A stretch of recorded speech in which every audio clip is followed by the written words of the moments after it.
నమస్కారం వార్తలకు స్వాగతం నా పేరు రవి ముందుగా వార్తల్లోని ముఖ్యాంశాలు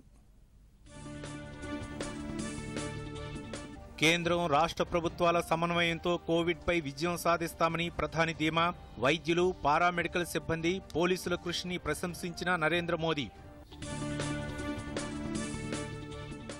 భవిష్యత్ అవసరాలకు అనుగుణంగా వైద్య సేవలను పెంచాలని కేంద్రానికి సీఎం కేసీఆర్ సూచన జనాభా నిష్పత్తికి అనుగుణంగా వైద్యుల సంఖ్య పెరగాలని వ్యాఖ్య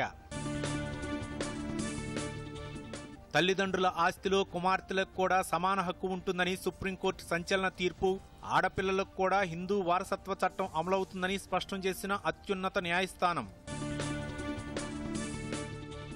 హైదరాబాద్ నగరం వైద్య పరికరాల తయారీకి కేంద్రంగా మారుతోందన్న మంత్రి కేటీఆర్ ఫార్మా రంగం అభివృద్ధికి రాష్ట్ర ప్రభుత్వం కట్టుబడి ఉందని వెల్లడి మత్స్యకారుల సంక్షేమానికి ప్రభుత్వం కట్టుబడి ఉందన్న మంత్రులు తలసాని శ్రీనివాస్ యాదవ్ ఇంద్రకరణ్ రెడ్డి వీధి వ్యాపారులకు 10,000 రూపాయల చొప్పున రుణాలు పంపిణీ చేసిన మంత్రి పువ్వాడ అజయ్ కుమార్. వార్తల్లోని వివరాలు. కేంద్రం రాష్ట్ర ప్రభుత్వాలు సమన్వయంతో చేస్తున్న కృషి ఫలితంగా కోవిడ్-19 పై విజయం సాధించామని ప్రధానమంత్రి నరేంద్ర మోదీ అన్నారు. వైద్యులు, వైద్య సిబ్బంది, పోలీసులు, మున్సిపల్ సిబ్బంది అంతా కలిసికట్టుగా కృషి చేయడంతో మన దేశంలో వైరస్ను నియంత్రించగలిగామని చెప్పారు. కరోనా వైరస్ విస్తరణ ఎక్కువగా ఉన్న 10 రాష్ట్రాల ముఖ్యమంత్రులతో ప్రధానమంత్రి వీడియో కాన్ఫరెన్స్ నిర్వహించారు. తెలంగాణ, ఆంధ్రప్రదేశ్, కర్ణాటక, కేరళ, మహారాష్ట్ర, గుజరాత్, పంజాబ్, ఉత్తరప్రదేశ్, బీహార్, పశ్చిమ బెంగాల్ రాష్ట్రాల ముఖ్యమంత్రులు, వైద్య శాఖల మంత్రులు, ఇతర అధికారులు ఈ వీడియో కాన్ఫరెన్స్లో పాల్గొన్నారు. 80% కోవిడ్ కేసులన్నీ ఈ 10 రాష్ట్రాల్లో వెలుగు చూస్తున్నాయని ప్రధాని అన్నారు. ఆయా రాష్ట్రాల్లో మరింత పటిష్టమైన చర్యలు చేపట్టి వైరస్ను నియంత్రించాల్సిన అవసరం ఉందని చెప్పారు. अस्पतालों पर दबाव, हमारे स्वास्थ्य कर्मियों पर दबाव, रोजमर्रा के काम में निरंतरता का न आना पाना, ये हर दिन एक नई चुनौती लेकर आते हैं. मुझे संतोष है कि हर राज्य अपने अपने स्तर पर महामारी के खिलाफ लड़ाई लड़ रहा है और चाहे केंद्र सरकार हो चाहे राज्य सरकार हो, हम अनुभव कर रहे हैं कि हम लगातार एक टीम बनकर के काम कर पा रहे हैं और यही टीम स्पिरिट जो है वो एक परिणाम लाने में हम सफल हुए हैं. इतने बड़े संकट को जिस प्रकार से हमने मुकाबला किया है उसमें सबका साथ मिलकर के काम करना ये बहुत बड़ी बात है. टेस्टिंग की संख्या बढ़कर हर दिन 7 लाख तक पहुंच चुकी है और लगातार बढ़ भी रही है. इससे संक्रमण को पहचानने और रोकने में जो मदद मिल रही है आज हम उसके परिणाम देख रहे हैं. हमारे यहां एवरेज फर्टिलिटी रेट पहले भी दुनिया के मुकाबले काफी कम था. संतोष की बात है कि ये लगातार और कम हो रहा है. एक्टिव केसेस का प्रतिशत कम हुआ है. रिकवरी रेट लगातार बढ़ता जा रहा है, सुधरता जा रहा है. तो इसका अर्थ यह है कि हमारे प्रयास कारगर सिद्ध हो रहे हैं. 80% एक्टिव केसेस हम जो आज मिले हैं इन 10 राज्यों में है और इसलिए कोरोना के खिलाफ लड़ाई में इन सभी राज्यों की भूमिका बहुत बड़ी हो जाती है. आज देश में एक्टिव केसेस 6 लाख से ज्यादा हो चुके हैं, जिनमें से ज्यादातर मामले हमारे इन 10 राज्यों में ही है. इसलिए ये आवश्यकता लगी कि इन 10 राज्यों के एक साथ बैठ करके हम समीक्षा करें, चर्चा करें और उनकी जो बेस्ट प्रैक्टिसेस है उन्होंने किस किस प्रकार के नए इनिशिएटिव लिए हैं वे सबके ध्यान में आए, क्योंकि हर कोई अपने अपने तरीके से प्रयास कर ही रहा है। और आज की इस चर्चा से हमें एक दूसरे के अनुभवों से काफी कुछ सीखने को, समझने को मिला है। कहीं न कहीं ये एक भाव आज निकल कर आया है कि अगर हम मिलकर अपने इन 10 राज्यों में कोरोना को हरा देते हैं तो देश भी जीत जाएगा। భవిష్యత్ అవసరాలకు అనుగుణంగా దేశంలో వైద్య సదుపాయాలను పెంచే విషయంపై దృష్టి పెట్టాలని ముఖ్యమంత్రి కె చంద్రశేఖరరావు అన్నారు. రాష్ట్రాల ముఖ్యమంత్రుల సమావేశంలో కేసీఆర్ రాష్ట్రంలో కరోనా పరిస్థితిని వివరించారు. పెరుగుతున్న జనాభాకు అనుగుణంగా డాక్టర్ల సంఖ్యను పెంచుకోవాల్సిన అవసరం ఉందన్నారు. ఇందుకోసం కొత్తగా మెడికల్ కళాశాలను ప్రారంభించాలని సూచించారు. కరోనా అనుభవాలు మనకు మంచి పాఠాన్ని నేర్పాయని అన్నారు. వైద్య రంగంలో భవిష్యత్ కోసం ఎలాంటి చర్యలు తీసుకోవాలనే అంశంపై సమగ్రంగా నివేదిక రూపొందించాలని సూచించారు. రాష్ట్రంలో రికవరీ రేటు 71% ఉందని సీఎం కేసీఆర్ అన్నారు. పరీక్షల సంఖ్యను గణనీయంగా పెంచామని చెప్పారు. కరోనా సోకిన వారికి మెరుగైన వైద్యం అందిస్తున్నామని చెప్పారు. మరణాల రేటు 0.7% ఉందన్నారు. ఐసీఎంఆర్, నీతి ఆయోగ్, కేంద్ర బృందాల సలహాలు పాటిస్తున్నామని సీఎం కేసీఆర్ చెప్పారు. రాష్ట్రంలో నీటిపారుదల రంగంలో వచ్చిన విప్లవాత్మక మార్పులకు అనుగుణంగా జలవనరుల శాఖను పునర్వ్యవస్థీకరించాలని నిర్ణయించినట్లు ముఖ్యమంత్రి కె చంద్రశేఖరరావు తెలిపారు. జలవనరుల శాఖ పునర్వ్యవస్థీకరణపై ముఖ్యమంత్రి కేసీఆర్ సమీక్షా సమావేశం నిర్వహించారు. క్షేత్రస్థాయిలో ప్రస్తుతం 13 చీఫ్ ఇంజనీర్ల ప్రాదేశిక ప్రాంతాలుంటే వాటి సంఖ్యను 19కి పెంచాలని ఈ సమావేశంలో సూత్రప్రాయంగా నిర్ణయించారు. తెలంగాణ రాష్ట్రం ఏర్పడిన తర్వాత ప్రాజెక్టులు, కాల్వలు, రిజర్వాయర్లు, పంపు హౌస్లు, ఆయకట్టు పెరిగినందున పనిభారం కూడా పెరిగిందని అన్నారు. ప్రస్తుత పరిస్థితులకు అనుగుణంగా జలవనరుల శాఖలో సీఈలు బాధ్యులుగా కొత్తగా ప్రాదేశిక ప్రాంతాలను ఏర్పాటు చేస్తున్నట్లు ప్రకటించారు. గతంలో మాదిరిగా వివిధ విభాగాల కింద కాకుండా జలవనరుల శాఖ అంతా ఒకే విభాగంగానే పనిచేసేందుకు వెల్లడించారు. మెదక్ జిల్లాలోని ఘనపూర్ ఆనకట్టకు వనదుర్గ ప్రాజెక్టుగా పేరు పెట్టాలని సీఎం కేసీఆర్ నిర్ణయించారు. పాకాల ప్రాజెక్టు కింద కాలువలను పునర్వ్యవస్థీకరించాలని సీఎం కేసీఆర్ అధికారులను ఆదేశించారు. కాకతీయుల కాలంలో నిర్మించిన కాలువలను పునరుద్ధరించడం ద్వారా 30,000 ఎకరాల ఆయకట్టును స్థిరీకరించవచ్చునని నరసంపేట ఎమ్మెల్యే పెద్ది సుదర్శన్ రెడ్డి ముఖ్యమంత్రికి విన్నవించారు. కాకతీయులు నిర్మించిన కాలువలను పునరుద్ధరించడం అంటే వారసత్వాన్ని కాపాడుకోవటమేనని సీఎం అన్నారు. వెంటనే అంచనాలు తయారు చేయాలని సీఎం కేసీఆర్ అధికారులను ఆదేశించారు. తల్లిదండ్రుల ఆస్తిలో ఆడపిల్లలకు సమాన వాటాపై సుప్రీంకోర్టు సంచలన తీర్పు వెలువరించింది. ఆడపిల్లలకు ఆస్తిలో హక్కు కల్పించడంపై దాఖలైన పిటిషన్లపై విచారించింది. హిందూ వారసత్వ సవరణ చట్టం 2005 అమల్లోకి వచ్చిన నాటికి తల్లిదండ్రులు జీవించి ఉన్నా లేకున్నా ఆడపిల్లలకు కూడా కొడుకులతో సమానంగా ఆస్తులపై హక్కు ఉంటుందని స్పష్టం చేసింది. 1956 నాటి హిందూ వారసత్వ చట్టానికి 2005లో సవరణలు చేశారు. 2005 సెప్టెంబర్ 9న ఆ చట్టానికి భారత పార్లమెంట్ ఆమోదం తెలిపింది. తండ్రి సంపాదించిన ఆస్తిలో ఆడబిడ్డలకు సమాన హక్కు ఉంటుందని ఆ చట్టంలో పేర్కొన్నారు. హిందూ వారసత్వ చట్టంలో సవరణలు చేపట్టే నాటికే కుటుంబంలో ఉన్న ఆడపిల్లలకు కూడా కొత్త చట్టం వర్తిస్తుందని అత్యున్నత న్యాయస్థానం స్పష్టం చేసింది. జస్టిస్ అరుణ్ మిశ్రా సారథ్యంలోని 3 న్యాయమూర్తుల ధర్మాసనం ఈ సంచలన తీర్పు వెలువరించింది.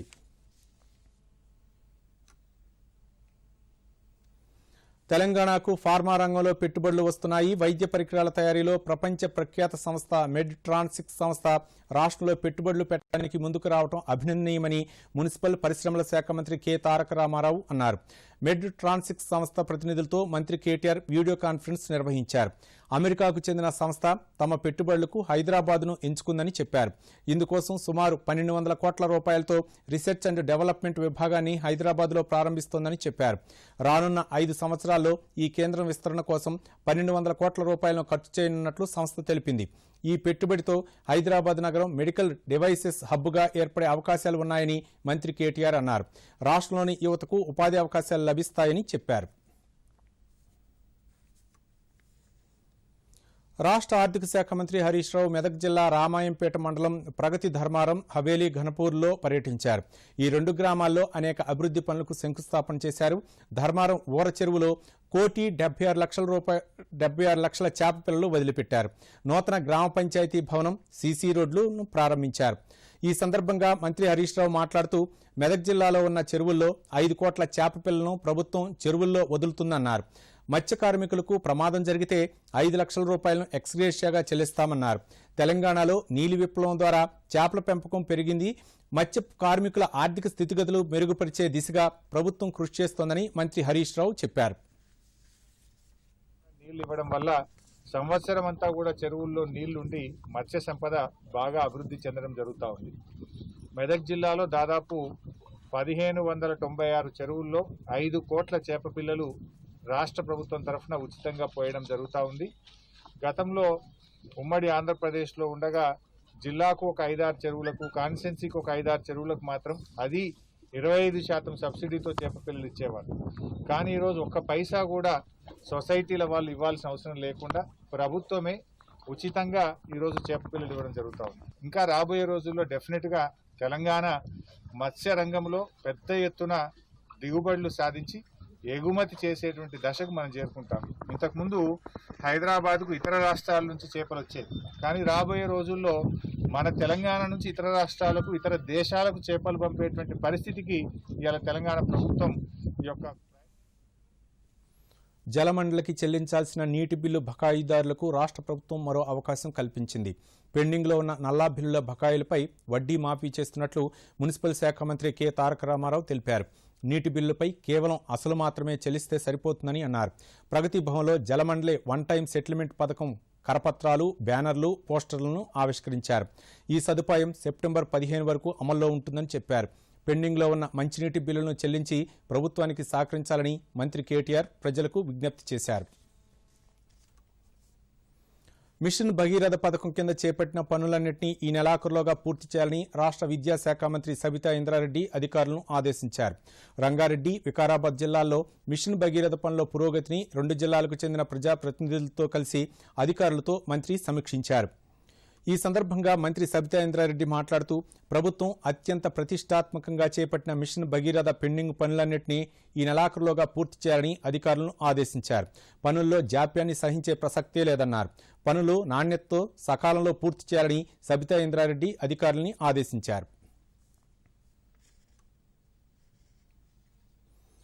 నిర్మల్ జిల్లాలో మంత్రులు తలసాని శ్రీనివాస్ యాదవ్, ఇంద్రకరణ్ రెడ్డి పర్యటించారు. నిర్మల్ పట్టణంలో ఉన్న విజయ డైరీ ఆవరణలో మొక్కలు నాటారు.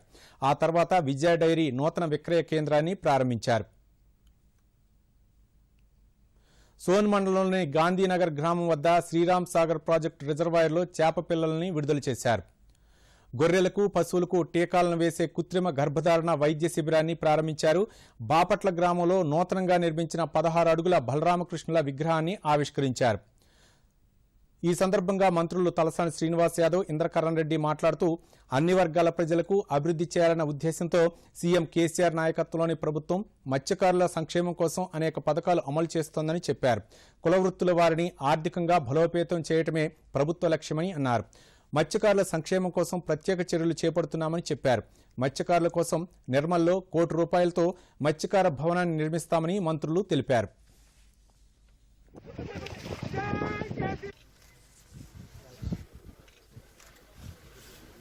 ఆనందం వ్యక్తం చేస్తున్నారు. పాకుపట్ల రైతులు, గ్రామస్తులు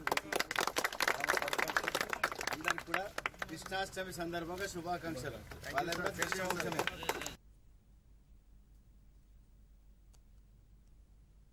ఈరోజు ఎస్ఆర్ఎస్ చూస్తే కడుపు నిండా అంటే నీళ్లు ఇంత బ్రహ్మాండంగా ఈ 70 ఏళ్ళ కోస గౌరవ మన ముఖ్యమంత్రి గారు రీడిజైనింగ్ చేస్తే ఆ రోజు చాలామంది చాలా విషయాలు మాట్లాడారు. ఈరోజు దాని నిజస్వరూపం ఏందనేది రాష్ట్ర వ్యాప్తంగా కూడా మనం చూస్తున్నాం. అయితే ఈరోజు మత్స్యకారుల కళ్ళల్లో ఆనందం చూడటం, వాళ్ళ కుటుంబాలు సంతోషంగా ఉండాలనేటువంటి సంకల్పంతో తెలంగాణ ఉద్యమ నాయకులు ఉద్యమం జరిగేటువంటి సందర్భంలో గ్రామాలలో ఉన్నటువంటి కులవృత్తుల మీద ఆధారపడినటువంటి వాళ్ళ నైపుణ్యాన్ని ఆ రోజే మరి గమనించినటువంటి ఈనాటి ముఖ్యమంత్రి గారు వారికి ఒక కల్పన ఉంది. తెలంగాణ రాష్ట్రం ఏర్పడితే ఏమి చేయాలి అనేటువంటి ఒక కల్పన, అంటే గ్రామీణ ఆర్థిక వ్యవస్థ బలోపేతం కావాలి.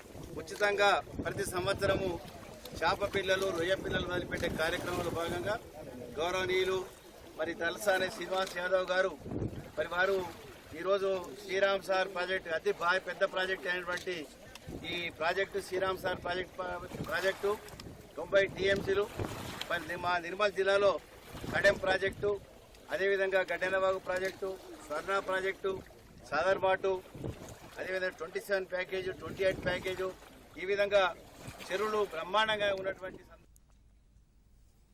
వీధి వ్యాపారుల భవిష్యత్తును బంగారు భవిష్యత్తుగా తీర్చిదిద్దేందుకు కేంద్ర రాష్ట్ర ప్రభుత్వాలు కృతనిశ్చయంతో ఉన్నాయని రాష్ట్ర రవాణా శాఖ మంత్రి పువ్వాడ అజయ్ కుమార్ అన్నారు. ఖమ్మంలోని భక్త రామదాసు కళాక్షేత్రంలో నగరపాలక సంస్థ, పట్టణ పేదరిక నిర్మూలన సంస్థ ఆధ్వర్యంలో రుణమేళా కార్యక్రమాన్ని ప్రారంభించారు. ఈ సందర్భంగా మంత్రి అజయ్ కుమార్ మాట్లాడుతూ వీధి వ్యాపారుల కోసం ప్రత్యేకంగా ఖమ్మం పాత బస్టాండ్, కొత్త బస్టాండ్ వద్ద 2 వ్యాపార కూడళ్లను ఏర్పాటు చేస్తామని చెప్పారు. ఆగస్టు 15లోగా వీధి వ్యాపారులకు ఈ వాణిజ్య సముదాయాలను అందుబాటులోకి తీసుకొస్తామన్నారు. కరోనా పరిస్థితుల్లో వీధి వ్యాపారుల జీవితాలు ఆర్థికంగా చిన్నాభిన్నమయ్యాయని, ఇది గమనించిన కేంద్ర రాష్ట్ర ప్రభుత్వాలు వీధి వ్యాపారులను ఆదుకునేందుకు రుణాలను మంజూరు చేస్తున్నాయని చెప్పారు. ఎటువంటి హామీ లేకుండా వీధి వ్యాపారులకు నగరపాలక సంస్థ మంజూరు చేసిన గుర్తింపు కార్డు ఆధారంగా 10,000 రూపాయల వరకు రుణ సదుపాయం కల్పిస్తున్నట్లు మంత్రి తెలియజేశారు. 2 వీధి వ్యాపారుల ప్రాంగణం కూడా నిర్మాణం చేసి ఆ 2 చోట్ల కూడా దాదాపు 300 మంది నుంచి 400 మంది వీధి వ్యాపారులకి మనం అక్కడ వ్యాపారం చేసుకుంటానికి అనువుగా మరి సౌకర్యం కల్పించే కార్యక్రమాన్ని కూడా చేస్తూ ఉన్నాం. రేపు 15 ఆగస్టు రోజున ఈ 2 వీధి వ్యాపారుల ప్రాంగణాలను కూడా నగరపాలక సంస్థ ప్రారంభోత్సవం చేస్తుందని చెప్పి కూడా ఈ సందర్భంగా మీకు తెలియజేస్తా ఉన్నాను. నాకు చాలా సంతోషంగా ఉందని చెప్పి కూడా తెలియజేస్తా ఉన్నాను.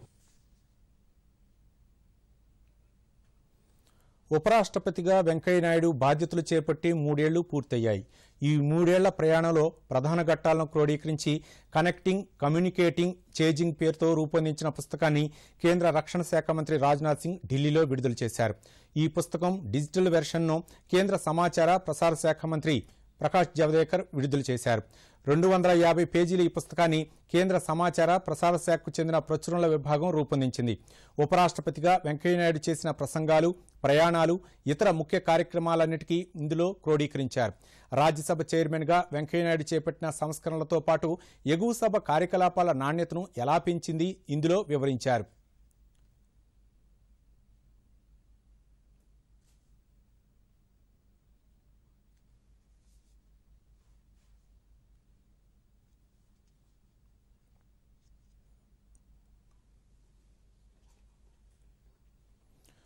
పుస్తకావిష్కరణ అనంతరం రాజ్నాథ్ సింగ్ మాట్లాడుతూ ఉపరాష్ట్రపతి పదవికే వెంకయ్యనాయుడు వన్నె తెచ్చారని అభినందించారు. కీలక సందర్భాల్లో ఆయన వ్యవహరించిన తీరు స్ఫూర్తిదాయకమన్నారు. వెంకయ్యనాయుడు మాటల్లోనూ కళాత్మకత ఉంటుందన్నారు. यदि सुबह कहीं पर है तो दोपहर को कहीं पर है तो शाम को कहीं पर है, चलते रहना यही एक इनके जीवन का आदर्श रहा है और इसे बहुत ही अच्छी तरह आदरणीय वेंकैया जी ने अपने जीवन में ग्रहण किया है और वाइस प्रेसिडेंट के रूप में भी बराबर दौड़ते ही रहते हैं. मुझे याद है कि एक बार आदरणीय अटल जी ने వెంకయ్యనాయుడు మాట్లాడుతూ ఉపరాష్ట్రపతిగా पार्टी के राष्ट्रीय अध्यक्ष थे. వెంకయ్యనాయుడు మాట్లాడుతూ ఉపరాష్ట్రపతిగా 3 ఏళ్లు పూర్తి చేసుకోవడం ఆనందంగా ఉందన్నారు. గత 3 ఏళ్లలో రాజ్యసభ చాలా మారిందని, సభ పనిచేసే సమయం పెరిగిందని చెప్పారు. 3 కీలక బిల్లులైన ఆర్టికల్ 370 రద్దు, ట్రిపుల్ తలాక్, పౌరసత్వ సవరణ బిల్లులకు ఆమోదం లభించిందని చెప్పారు. राहें बदल गई हैं परंतु आदरणीय वेंकैया जी के अंदर शरई वेद का भाव आज भी यथावत है. Publication titled Connecting, Communicating and Changing primarily defines the contours of my mission and the outcomes. The last 1 year since August 2019 has been a mix of hectic public engagements over the first about 8 months, followed by the corona-induced uneasy slowdown. The first phase was marked by about 20 public engagements per month. I spoke at over 70 public events on a range of issues and addressed 14 convocations during this period. The main objective of connecting and communicating with these targeted groups was to share with them my experiences. కాగా 3 ఏళ్ల పదవీకాలం పూర్తయిన సందర్భంగా రాష్ట్రపతి రామ్నాథ్ కోవింద్ తదితరులు వెంకయ్యకు అభినందనలు తెలిపారు. అసాధారణ రీతిలో రాజ్యసభ శాసన వ్యవహారాలను వెంకయ్యనాయుడు సమర్థవంతంగా నిర్వహించారని ఆయనకు రాసిన లేఖలో రాష్ట్రపతి పేర్కొన్నారు. భూగర్భ ఖనిజాల వెలికితీతకు సహకరిస్తామని కేంద్ర గనుల శాఖ మంత్రి ప్రహ్లాద్ జోషి తెలిపారు. త్వరలో కొత్త మైనింగ్ విధానాన్ని ప్రకటిస్తామని చెప్పారు. కోవిడ్ నేపథ్యంలో లాక్డౌన్ అమలు, రవాణా ఇబ్బందులు ఏర్పడిన దృష్ట్యా తలెత్తిన పరిస్థితిపై కేంద్ర మంత్రి బొగ్గు గనుల యాజమాన్యాలతో వీడియో కాన్ఫరెన్స్ నిర్వహించారు. రాష్ట్రం నుంచి సింగరేణి కాలరీస్ సీఎండీ శ్రీధర్ ఈ వీడియో కాన్ఫరెన్స్లో పాల్గొన్నారు. బొగ్గు ఉత్పత్తి కోసం 500 బ్లాకులను గుర్తించినట్లు ప్రహ్లాద్ జోషి చెప్పారు. త్వరలో వీటిని కేటాయించే ప్రక్రియ ప్రారంభమవుతుందన్నారు. కాగా తమతో ఒప్పందం కుదుర్చుకున్న అన్ని విద్యుత్ సంస్థలకు సకాలంలో బొగ్గును సరఫరా చేసినట్లు సింగరేణి సీఎండీ కేంద్ర మంత్రికి వివరించారు. రాష్ట్రంలో వైరస్ రికవరీ రేటు 71.84% ఉందని రాష్ట్ర వైద్య ఆరోగ్య శాఖ ప్రకటించింది. కొత్తగా 1896 కరోనా పాజిటివ్ కేసులు నమోదయ్యాయి. ఇప్పటి వరకు మొత్తం కేసుల సంఖ్య 82,647కు చేరింది. వైరస్ నుంచి కోలుకొని కొత్తగా 1788 మంది డిశ్చార్జ్ అయ్యారు. దీంతో వైరస్ నుంచి కోలుకున్న వారి సంఖ్య 59,374కు చేరింది. ప్రస్తుతం రాష్ట్రంలో 22,628 మంది వైరస్తో వివిధ ఆసుపత్రుల్లో చికిత్స పొందుతున్నారు. వారిలో 15,554 మంది హోమ్ ఐసోలేషన్లో ఉన్నారు. రాష్ట్ర వ్యాప్తంగా ఇప్పటి వరకు 6,42,875 మందికి కరోనా పరీక్షలు నిర్వహించారు. కరోనా మృతులకు కోవిడ్ నిబంధనల ప్రకారం కుటుంబ సభ్యులు అంతిమ సంస్కారాలు నిర్వహించాలని రాష్ట్ర మంత్రి శ్రీనివాస్ గౌడ్ అన్నారు. కోవిడ్ భయాందోళనలతో మానవత్వాన్ని విస్మరించరాదని అన్నారు. కోవిడ్ వైరస్ సోకి మరణించిన వారిని అనాథలను చేయవద్దని హితవు పలికారు. తగిన జాగ్రత్తలు తీసుకుంటూనే అంతిమ సంస్కారాలు నిర్వహించాలని సూచించారు. ఈ సందేశాన్ని అందరికీ చేరవేయాలని ఉద్దేశంతోనే మహబూబ్ నగర్ జిల్లా కేంద్రంలో ఓ ప్రముఖుడి అంత్యక్రియలకు హాజరైనట్లు మంత్రి శ్రీనివాస్ గౌడ్ తెలిపారు.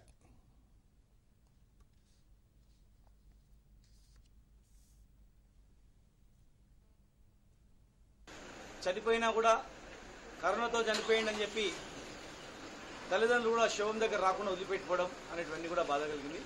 ఇవన్నీ కూడా క్రూర మృగాలు చేసేటువంటి పని. ఇది మానవత్వంతో మెలగాల్సిన పని ఉంది. ఈరోజు కరోనా వచ్చినంత మాత్రాన జాగ్రత్తలు తీసుకోవాలి. కోవిడ్ రూల్స్ ప్రకారం పీపీ కిట్స్ తీసుకొని కన్న తల్లిదండ్రులను అంతిమ సంస్కారాలు చేయడానికి దగ్గరుండి చేయాలి. అంతేగాని చూస్తేనే కరోనా వస్తుందని అపోహలొద్దు. జాగ్రత్తలు తీసుకొని దూరం నుంచి పాటించాలా. అందుకే నేను ఈరోజు కరోనాతో చనిపోయినటువంటి వ్యక్తి సంస్కరణలకు ఖచ్చితంగా అటెండ్ కావాలి. ఈ సందేశాన్ని అందరికి తెలియజేయాలని చెప్పి నేను పీపీ కిట్స్తో సిద్దిపేటకు చెందిన మంతిన భాస్కర్ డిఎంహెచ్ఓ కార్యాలయంలో హెచ్ఈఓగా విధులు నిర్వహిస్తున్నారు. గత నెలలో జ్వరం, దగ్గు రావడంతో కోవిడ్ పరీక్షలు చేయించుకున్నారు. కోవిడ్ పరీక్షల్లో పాజిటివ్ రావడంతో బయటపడకుండా హోమ్ ఐసోలేషన్లో ఉండి కరోనాను జయించారు. వైరస్ సోకిన వ్యక్తుల పట్ల ఎవరూ చిన్నచూపు ప్రదర్శించవద్దని, వారికి ధైర్యం చెప్పి త్వరగా కోలుకునేలా సూచనలు ఇవ్వాలని కోరారు. కోవిడ్ సోకిన వ్యక్తులు మనోధైర్యం కోల్పోవద్దని, బలవర్ధకమైన రోగనిరోధక శక్తిని పెంచే ఆహారాన్ని తీసుకోవడంతో పాటు వైద్యులు సూచించిన అన్ని రకాల మందులను వాడుతూ స్వీయ నియంత్రణ పాటించడం ద్వారా కరోనాను జయించవచ్చునని భాస్కర్ తెలిపారు. కొంచెం నేను ఉద్విగ్నానికి లోనయ్యాను. ఇంట్లో రాగానే మా పిల్లలు కానీ నా భార్య కానీ ఐసోలేషన్ రూమ్ వాళ్ళు ఏర్పాటు చేయడం జరిగింది. ఆ తర్వాత మా ప్రోగ్రామ్ ఆఫీసర్స్ కానీ మా డాక్టర్స్ కానీ వాళ్ళు ఏమేమి వాడాలి అనేటువంటి మందులు కానీ అవి సూచన చేశారు. జనరల్గా నాకు అప్పుడు కొంచెం జ్వరం కూడా ఉంది. జ్వరం ఉంది కాబట్టి ప్రతి 4 గంటలకు ఒకసారి డోలో 650 వేసుకున్నాను. ఆ తర్వాత గొంతు నొప్పి కూడా కొంచెం ఉంది కాబట్టి అజిథ్రోమైసిన్ 500 mg ట్యాబ్లెట్ కూడా మార్నింగ్ అండ్ ఈవినింగ్ వేసుకున్నా. ఆ తర్వాత ఒక 2-3 డేస్ దాకా నాకు 99-100 మధ్య టెంపరేచర్ ఉండేది. నేను డయాబెటిక్ పేషెంట్ని. నాకు నార్మల్గా ఉన్నటువంటి షుగర్ ఒకటేసారి 2 పెరిగింది. దాని తర్వాత మళ్ళీ నేను సంబంధిత డాక్టర్ సంప్రదించినప్పుడు ఆయన కొంచెం డోస్ పెంచమని చెప్పారు. ఆయన యొక్క ఆదేశానుసారం కొంచెం డోసు కూడా పెంచడం జరిగింది. కోవిడ్-19 గురించి భయపడవలసిన అవసరమే లేదు. మా కార్యాలయంలో మా సిబ్బందికి 5కి పాజిటివ్ వచ్చింది. వాళ్ళు ఇంట్లోనే ఉండి ట్రీట్మెంట్ తీసుకున్నారు. ట్రీట్మెంట్ కూడా చాలా కాస్ట్లీ కాదు. మినిమం 1000 నుండి 1500 రూపాయలలో మొత్తం ట్రీట్మెంట్ అయిపోతుంది. గవర్నమెంట్లో కూడా ఇవి ఫ్రీగా ఇస్తున్నాం. మా ఎవ్రీ పిఎస్సిలో అర్బన్ హెల్త్ సెంటర్స్లో ఈ మందులు అవైలబుల్ ఉన్నాయి. పాజిటివ్ వచ్చిందని భయపడకుండా ఎవరు కూడా హోమ్ క్వారంటైన్ నుండి ట్రీట్మెంట్ కరెక్ట్గా తీసుకుంటే ఎలాంటి భయాందోళనలకు గురి కాకుండా మంచిగా ఉండొచ్చు అని మేము చెప్పేది. సో ఇప్పుడు ఈయన పనిచేస్తున్నాడు మాతో యాక్టివ్గా. కరోనా పరీక్షల సంఖ్యను పెంచడం, సకాలంలో వైద్యం అందిస్తున్న కారణంగా కోవిడ్ రికవరీ రేటు 70% చేరుకుందని కేంద్ర ఆరోగ్య శాఖ తెలిపింది. మరణాలు 2% తగ్గాయని పేర్కొంది. రోజురోజుకు వైరస్ నుంచి కోలుకుంటున్న వారి సంఖ్య గణనీయంగా పెరుగుతోందని తెలిపింది. వైద్య ఆరోగ్య శాఖ చేపట్టిన చర్యలను వైద్య ఆరోగ్య శాఖ కార్యదర్శి రాజేష్ భూషణ్ మీడియాకు వివరించారు. ये 10 राज्य हैं कर्नाटका, तमिलनाडु, आंध्रा, तेलंगाना, पंजाब, गुजरात, महाराष्ट्र, उत्तर प्रदेश, बिहार और पश्चिम बंगाल। ये 10 राज्य देश भर के कोविड के 80% एक्टिव केसेस और लगभग 81% कोविड संबंधी मृत्यु इन राज्यों में दर्ज की गई है। इसलिए इन राज्यों के साथ बात करना महत्वपूर्ण है। इस डिजीज के प्रति जो लड़ाई हो रही है उसको सफलता की ओर बढ़ाने के लिए माननीय प्रधानमंत्री जी ने जो पहली కరోనా వైరస్పై రష్యా తొలి వ్యాక్సిన్ను విడుదల చేసింది. ఈ మేరకు రష్యా అధ్యక్షుడు వ్లాదిమిర్ పుతిన్ ప్రకటన చేశారు. దీంతో కరోనా వ్యాక్సిన్ను రిజిస్టర్ చేసిన తొలి దేశంగా రష్యా రికార్డు సృష్టించింది. టీకా ద్వారా రోగనిరోధక శక్తి పెరుగుతుందని, వైరస్ నియంత్రణలోకి వస్తుందని పుతిన్ తెలిపారు. ఈ టీకాను తన కుమార్తె వేయించుకుందని చెప్పారు. టీకా పరిశోధనలో తన కుమార్తె భాగమయ్యారని తెలిపారు. తొలిసారి ఆమెపై టీకాను ప్రయోగించాక ఎటువంటి దుష్ప్రభావాలు కనిపించలేదని పేర్కొన్నారు. రెండో టీకా తర్వాత తన కుమార్తె శరీరంలో సమృద్ధిగా యాంటీబాడీలు తయారయ్యాయని అన్నారు. మొదటి దశలో వైద్య సిబ్బందికి, ఉపాధ్యాయులకు ఈ టీకా ఇవ్వనున్నట్లు పుతిన్ తెలిపారు. మాజీ రాష్ట్రపతి ప్రణబ్ ముఖర్జీకి బ్రెయిన్ సర్జరీ జరిగిందని, ఆయన పరిస్థితి ఆందోళనకరంగానే ఉందని సైనిక ఆసుపత్రి వర్గాలు తెలిపాయి. మెదడులో ఒకచోట రక్తం గడ్డకట్టడంతో ఆపరేషన్ చేసి దాన్ని తొలగించామని వైద్యులు చెప్పారు. మెదడులోని నాళాలలో రక్తం గడ్డకట్టడంలో ప్రణబ్ ముఖర్జీ ఆరోగ్యం క్షీణించింది.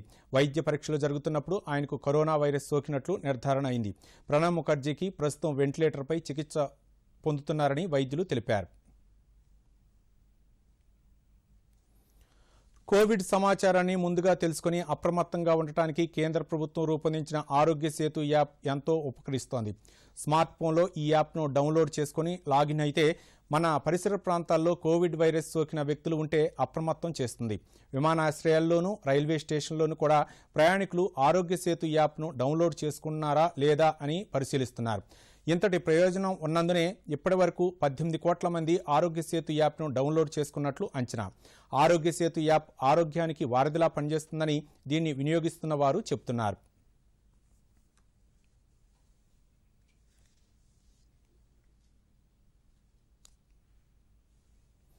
మరోసారి ముఖ్యాంశాలతో ఈ వార్తల్ని ముగిద్దాం. నమస్కారం. కేంద్రం, రాష్ట్ర ప్రభుత్వాల సమన్వయంతో కోవిడ్పై విజయం సాధిస్తామని ప్రధాని ధీమా. వైద్యులు, పారామెడికల్ సిబ్బంది, పోలీసుల కృషిని ప్రశంసించిన నరేంద్ర మోదీ. భవిష్యత్ అవసరాలకు అనుగుణంగా వైద్య సేవలను పెంచాలని కేంద్రానికి సీఎం కేసీఆర్ సూచన. జనాభా నిష్పత్తికి అనుగుణంగా వైద్యుల సంఖ్య పెరగాలని వ్యాఖ్య. తల్లిదండ్రుల ఆస్తిలో కుమార్తెలకు కూడా సమాన హక్కు ఉంటుందని సుప్రీంకోర్టు సంచలన తీర్పు. ఆడపిల్లలకు కూడా హిందూ వారసత్వ చట్టం అమలవుతుందని స్పష్టం చేసిన అత్యున్నత న్యాయస్థానం. హైదరాబాద్ నగరం వైద్య పరికరాల తయారీకి కేంద్రంగా మారుతోందన్న మంత్రి కేటీఆర్. ఫార్మా రంగం అభివృద్ధికి రాష్ట్ర ప్రభుత్వం కట్టుబడి ఉందని వెల్లడి. మత్స్యకారుల సంక్షేమానికి ప్రభుత్వం కట్టుబడి ఉందన్న మంత్రులు తలసాని శ్రీనివాస్ యాదవ్, ఇంద్రకరణ్ రెడ్డి. వీధి వ్యాపారులకు 10,000 రూపాయల చొప్పున రుణాలు పంపిణీ చేసిన మంత్రి పువ్వాడ అజయ్ కుమార్.